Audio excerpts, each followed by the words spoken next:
ग्वालियर पहुंचे प्रदेश के पूर्व मुख्यमंत्री एवं राज्यसभा सांसद दिग्विजय सिंह ने कृषि मंत्री नरेंद्र सिंह तोमर के कांग्रेस के खून से खेती सींचने के सवाल पर तंज कसते हुए कहा कि गोधरा में सिंचाई की गई थी, पानी से हुई थी या फिर खून से।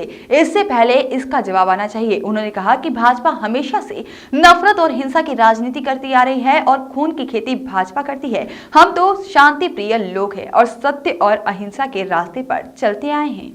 इस दौरान उन्होंने किसान आंदोलन में चक्का जाम में जनता का आह्वान करते हुए कहा कि यदि किसान विरोधी कानून का विरोध करना चाहते हैं तो सड़कों पर आइए। इस दौरान उन्होंने अवैध खनन पर बोलते हुए कहा कि अवैध खनन करने वाले लोग शासन प्रशासन के साथ विधायकों और मंत्रियों और मुख्यमंत्री तक को हिस्सा देते हैं। यही कारण है कि आए दिन पुलिस और प्रशासन की टीम पर हमले होते हैं, क्योंकि अवैध कारोबारी पैसे भी दे और उनके वाहनों को भी रोका जाए, यह कैसा सहन हो सकता है। उन्होंने साफ कहा है कि अगर प्रशासन ईमानदारी से अवैध खनन को रोकने का प्रयास करे तो एक ही दिन में इसे रोका जा सकता है। नरेंद्र सिंह ने कल कहा है कि कांग्रेस आंदोलन को खून से सींच रही है और गड़बड़ियां पैदा कर रही है। कल मुझसे ये प्रश्न पूछा गया था दिल्ली में। अरे क्या कर रहे हो? मैं कहना चाहता हूँ कि अरे इंडिया न्यूज़ नीचे कर यार। अगर ये बात सही है तो गोधरा में पानी की खेत से सिंचाई हुई थी कि या खून की सिंचाई हुई थी। भारतीय जनता पार्टी पूरे तरीके से नफरत और हिंसा की राजनीति करती है, दंगे फसाद कराती है। तो खून की खेती भाजपा करती, हम लोग तो शांति प्रिय लोग हैं, सत्य और अहिंसा के रास्ते पर चलते आए हैं। आज मैं सभी उन लोगों से प्रार्थना करूंगा जो किसान विरोधी कानून के खिलाफ है, जो कानून बनाया गया है किसानों के खिलाफ, उसका यदि वो विरोध करना चाहते हैं तो सड़क पर आइए और 12 से 3 बजे तक धरने में शामिल होइए। राजा साहब, जिस तरह से जो अभी लगातार हमले हो रहे हैं मध्य प्रदेश में, ग्वालियर चंबल अंचल में माफियों ने कल हमले किए, पुलिस पे हमले किए, रेत कारोबारी, खनन कारोबारी। बात यह है कि जब ये अवैध रेत खनन के लोग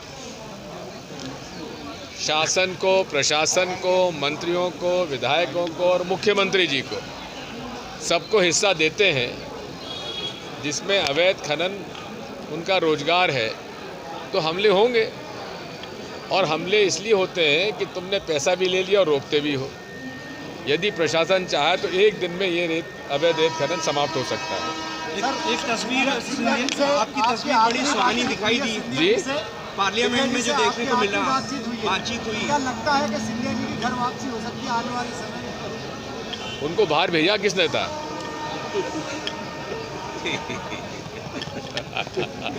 कुछ तो गुफ्तगू हुई होगी सर आपकी, क्या बातचीत? ऐसा है, जब राज्यसभा में बैठक होती है तो लॉबी में मुलाकात होती है, लेकिन मुझे इस बात का दुख है कि जिस पार्टी ने उन्हें सब कुछ दिया, मंत्री बनाया, सम्मान दिया, उस पार्टी की नीतियों के खिलाफ जिस तरह से उन्होंने भाषण दिया, मुझे अच्छा नहीं लगा।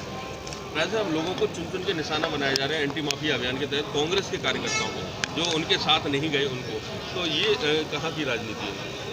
ये भारतीय जनता पार्टी की राजनीति है और वैमनस्यता उनकी राजनीति का एक प्रमुख अंग है। राजा साहब, मुरलीधर राव ने जिस तरीके से सिंधिया को लेकर टिप्पणी की थी, क्या कहा? उन्होंने कहा था कि सिंधिया जी के लोगों के चक्कर में हमारे जो लोग थे वो वंचित रह गए, एडजस्टमेंट नहीं हुआ, कितना एडजस्ट करें, मंत्री नहीं बन पाए। स्वाभाविक है, भारतीय जनता पार्टी के पुराने लोगों में थोड़ा सा असंतोष तो है, क्योंकि उनका हक मारा गया। आज जो कांग्रेस से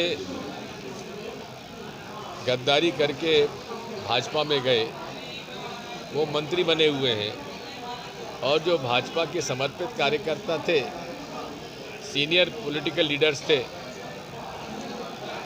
चाहे अजय बिश्नोई हो, चाहे रामपाल सिंह हो, चाहे राजेंद्र शुक्ला हो, ये सब लोग आज बाहर हैं, तो नाराज़ी होना स्वाभाविक है। कल राम मंदिर का चंदा इकट्ठा हो रहा है, भाजपा कर रही है अपने स्तर पर। मैंने इस बारे में पत्र लिखा था प्रधानमंत्री जी को कि राम मंदिर का निर्माण तो उन्होंने कहा था कि सरकार कराएगी, ट्रस्ट भी बना दिया। हालांकि हमें आज आपत्ति इस बात की थी कि उसमें ट्रस्ट में विश्व हिंदू परिषद के लोग ज़्यादा थे, बनस्पत सनातन धर्म के शंकराचार्य जो हमारे प्रमुख हैं धर्म के, उनके। लेकिन फिर भी चलिए आपने बना दिया, तो ये चंदा वसूली जो कर रहे हैं, चंदा वसूली करने जा रहे हैं, डंडे ले जा रहे हैं, तलवारें ले जा रहे हैं, उल्टे सीधे गंदे नारे लगा रहे हैं, ये कौन सा धर्म है? और इस बारे में चंदा उगाने के नाम पर जो इन्होंने सांप्रदायिक घटनाएं की हैं, चाहे उज्जैन में हो, चाहे इंदौर में हो, चाहे मंदसौर में हो, उस बारे में सुप्रीम कोर्ट की गाइडलाइंस का पालन नहीं किया गया। मैंने इस बारे में पत्र लिखा है चीफ सेक्रेटरी जी को और डीआईजी साहब को। अगर उन पर कार्रवाई नहीं हुई जिन दोषी अधिकारी और कर्मचारियों के खिलाफ, और उनके खिलाफ जिन्होंने वहाँ दंगा किया, घर जलाए, गाड़ियाँ तोड़ी, तो मुझे मजबूरी में मैं निजी तौर पर हाई कोर्ट में जाऊंगा उनके खिलाफ कार्रवाई करने की। राजा साहब, शराबबंदी की भी मांग उठी है, वहाँ भारतीय आंदोलन करने वाली हैं। फिर अपने उससे पीछे हट गई। उनका कहना है कि मैं बंद करने की बात नहीं की, लोग स्वेच्छा से छोड़े शराब को। पहले कह रही 8 तारीख को मैं आंदोलन करूँगी, महिला दिवस पर कह रही स्वेच्छा से छोड़े, तो कोई दबाव आ गया अचानक उन पर? स्वाभाविक दबाव है, उन सब का दबाव है जो कि शराब का धंधा करना चाहते हैं। तो 24 लोग मरे, उसके बाद कुछ लोगों का ट्रांसफ़र कर दिया, हटा दिया। ये देखिए, जो 24 लोग मरे हैं वो तो अवैधानिक तरीके से चल रही जहरीली शराब बनाने का जो एक हर ज़िले में प्रक्रिया चल रही है, उसमें मौत हुई है।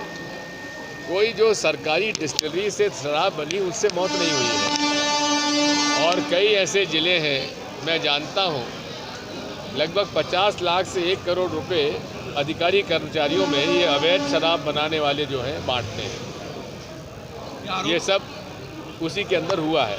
अब ये भी बड़ी हास्यास्पद बात है, उमा जी कहती है शराब बंद होना चाहिए,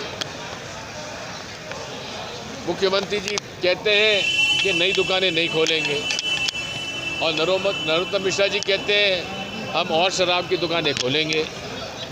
अब यही समझ में नहीं आता किसकी बात माने। एक भूतपूर्व मुख्यमंत्री, एक वर्तमान मुख्यमंत्री और एक प्रबल इच्छा रखने वाला मंत्री, तो ये सब लोग किसकी बात माने?